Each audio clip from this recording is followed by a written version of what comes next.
G'day, Paul here, and I'm sitting in the kitchen in the holiday house at Victor Harbour, and I've just done a reading about how the Jews in Solomon's colonnade gathered around Jesus as he was walking through there and asked him this question: how long will you keep us in suspense?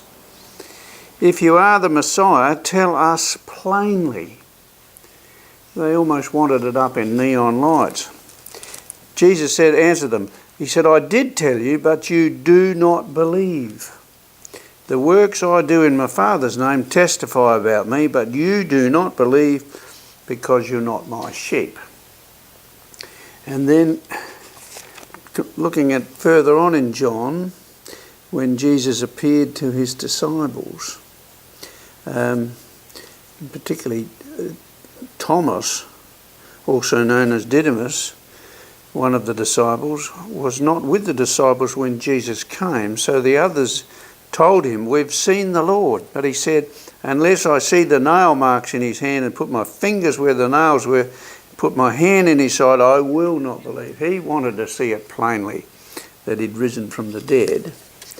And then he comes a week later into the house where Thomas was. He came through the doors, though they were locked. He just walked in. Jesus came and stood among them and said, peace be with you.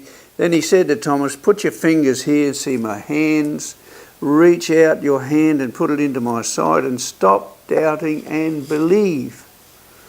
Stop doubting and believe. He's wanting us to take a step of faith. Then Thomas said to him, my Lord and my God. Finally, he realised that Jesus had risen from the dead.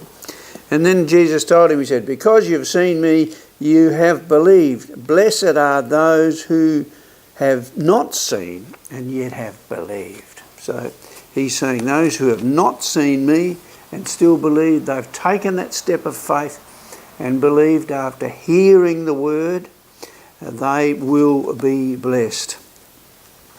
And there in Romans, Paul writes to the Romans, chapter 10, he says, but what does it say from verse 8? The word is near you, it is in your mouth and in your heart. That is the message concerning faith that we proclaim. If you declare with your mouth Jesus is Lord, and believe in your heart that God raised him from the dead, you will be saved. It's as simple as that. You will be saved. For it's with your heart that you believe and are justified, and it's with your mouth that you profess your faith and are saved. And as the scripture says, anyone who believes in him will never be put to shame. For there is no difference between Jew and Gentile. The same Lord is Lord over all and richly blesses all who call on him. For everyone who calls on the name of the Lord shall be saved. We need not to see it up plainly in neon lights, but we need to take that step of faith and believe. That's really all is necessary. And then proclaim with your mouth that he is Lord. Well, there you are. Do some faith walking, trusting in God, believing in him. Listen to his word and let his word get into you. See you later. You have a great day. Walk in faith. Live by faith. See you later now. Bye.